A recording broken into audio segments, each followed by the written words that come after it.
কি করছো? এই যে ডিম ভাপা করবো, এগুলো হাঁসের ডিম, আর রাখবো না কারণ নষ্ট হয়ে যেতে পারে, প্রচুর গরম তো, যদিও ফ্রিজে ছিল তবুও রাখবো না। আর তোমাদের হাঁসের ডিমের ডিম ভাপা করবে? হ্যাঁ, আমি তো আগে অনেক ডিম ভাপা দেখিয়েছি তোমাদের, মানে ডিম ভাপার রেসিপিটা দেখাইনি, কিন্তু মুখে বলে দিয়েছি। আগে সিদ্ধ করে নেবে, নিয়ে ছাল ছাড়িয়ে এইরকম করে, এই যে এইরকম করে দড়ি দিয়ে আস্তে আস্তে করে কাটবে।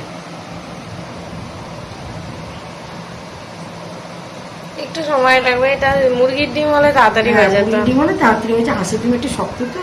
তুমি দড়ি দিয়ে না, তুমি এ দিয়ে কাটো। কেন? কাটো। তাহলে নিয়ে ছুটিটা এটা দিয়ে হয়ে যাচ্ছে দেখো, কিন্তু একটু সময় লাগবে। কিচ্ছু সময় লাগবে না, এই যে তাহলে ওটা দিয়েই করো। হুম, এইভাবে প্রত্যেকটা ডিমকে এইভাবে কেটে নেবে, হুম এইভাবে কেটে নেবে। এটা কিন্তু খুব ভালো। আর দুটা দিয়ে আস্তে আস্তে করে কেটে নিলাম। এইবার আসলে আমার ঠেকাঠেকি হয়ে যাবে বলে আমি একটু তুলে নিয়ে চলে এসেছি। এইবার নুন, হলুদ আর একটু লঙ্কার গুঁড়ো দিয়ে আমি এই সামনে যে দিকটা কুসুম আছে সেই দিক করে আমি ভাজবো। উল্টো দিকটাও ভাজলেও ভাজা যায়, আমি আর ভাজি না, এই দিকটাই ভালো করে ভাজি। এবার সর্ষের তেলে এগুলোকে একটা একটা করে ভেজে নেব। চলো তোমাদের দেখাই। দিয়েছি, এবার পরে আমি একটু, এটা কিন্তু তেল সর্ষের তেল দিয়ে করবেন। এবার সর্ষের তেল দিয়ে আমি কড়াইতে তেলটা দিয়ে দিলাম, একটু জোরে দিয়ে সর্ষের তেলের আঁচটা পাইয়ে করে নিতে হবে। তেলটা হোক ততক্ষণ মশলাগুলো দেখি কি কি দিচ্ছি। তাহলে একটু কমিয়ে দাও, না তেলটা পুড়ে যাবে।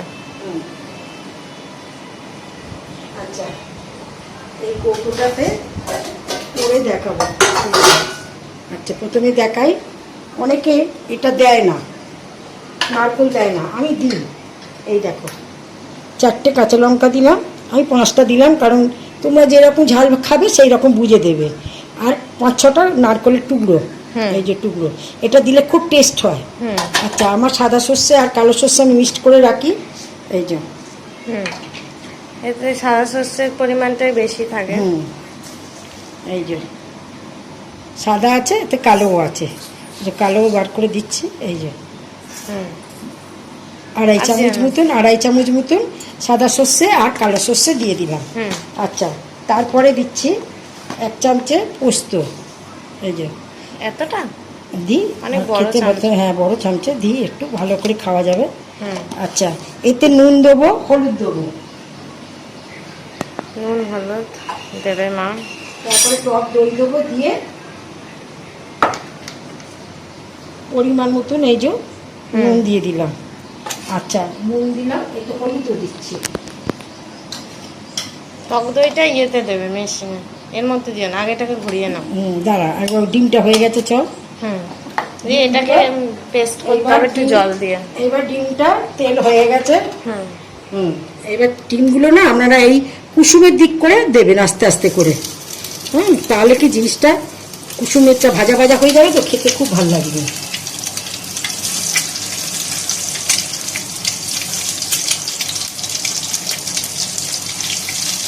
এটা হচ্ছে হাঁসের ডিমের ডিম ভাপা। ডিম ভাপা।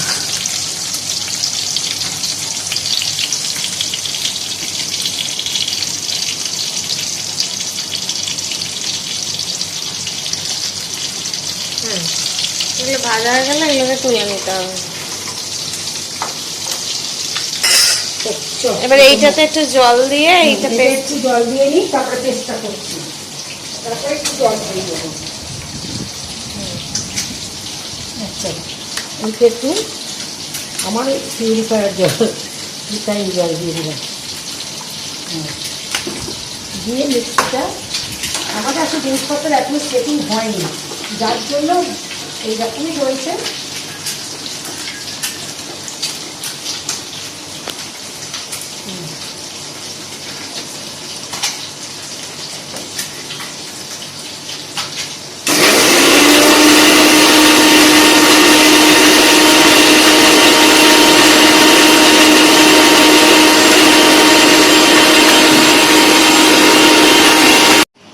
এই যে আমাদের পেস্টটা হয়ে গেছে। আগে ডিমগুলোকে আগে একটু পেস্ট দিয়ে দেবো, আগে এইটা আগে হাতটা ধুয়ে নিই, হাতটা ধুয়ে একটু তেল দিয়ে নিই। ডিমগুলো এখানে ভাজা হয়ে গেছে, দেখো তোমাদের দেখাই। এই যে উল্টে দিয়েছিলাম, বন্ধ করেছি গ্যাসটা। আর গ্যাসের কাজ নয় তো। হ্যাঁ, এবার এইটাতে প্রথমে একটু এই মশলা একটু দিলাম, দিয়ে একটু সর্ষের তেল দিয়ে দিচ্ছি। দিয়ে টক দইটাও তো দেবে। টক দই নিয়ে আসছি। টক দইটা এটার মধ্যেই দিও। একটুখানি ইয়ে করে দাও, চারিদিকে ছড়িয়ে দিই, ডিমগুলো বসবো তো। দাঁড়া, টক দইটা আগে ফেটিয়ে নিই, আর একটা বাটি বের করি। টক দইটা আমরা মিক্সিতেই ফেটিয়ে নিচ্ছি। টক দইটা মিক্সিতে নিলে কি হয় বলো তো, একটু খিস থাকবে না। এটা দিয়ে দিই না এর মধ্যে? না, এখন না, দাঁড়া। টক দই এটা সব মেশাবে তো। এই যে আমাদের টক দই। আমি তো টক দই বানিয়েছি কালকে, একদম টক হয়েছে। তারপরে এইটা রয়েছে তো, ওই জন্য এটাই দিয়ে দিচ্ছি। এটা কালকে আমার কাকু কালকে মিষ্টি দই কিনতে গিয়ে টক দই পেয়েছিল। আমরা সাজা প্রত্যেকবারে নতুন নতুন সাজা দিয়ে করি, বুঝেছো? তাই জন্য আমরা একটু জল দিয়ে, একটুখানি জল দিলাম সামান্য, দিয়ে এই মিক্সিটাকে এই বাটি এইটা দিয়েই আর একটু ঘুরিয়ে নিচ্ছি।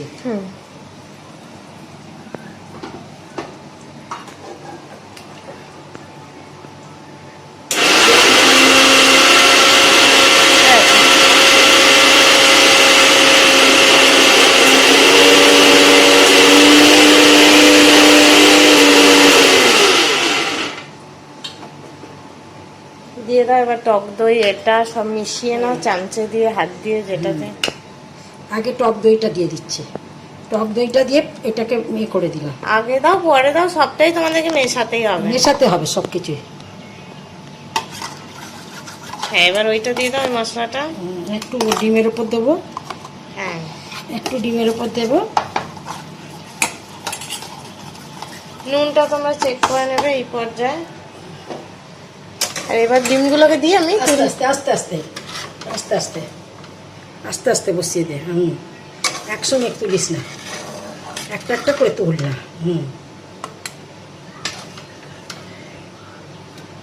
হ্যাঁ, আপনারা যদি এতে একটু টক খান, একটু আমের কুচোও দিয়ে দিতে পারেন, বুঝেছেন? আমরা টক দই দিলাম তো, ওই জন্য আর আমের কুচো।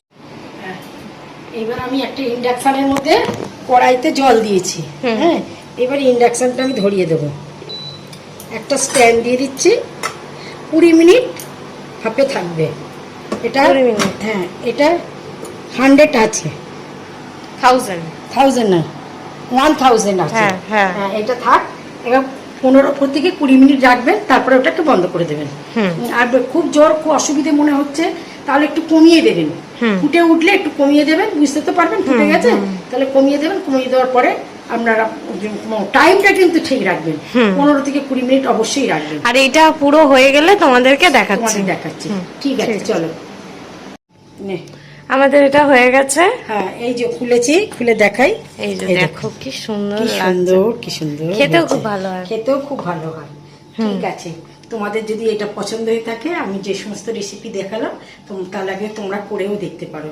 যদি তোমাদের ভালো লেগে থাকে তাহলে আমাকে একটা লাইক করে খেয়ে, যদি তোমাদের যদি ভালো লাগে তাহলে একটা লাইক করে দিও, একটা সাবস্ক্রাইব করে দিও। নমস্কার, টাটা।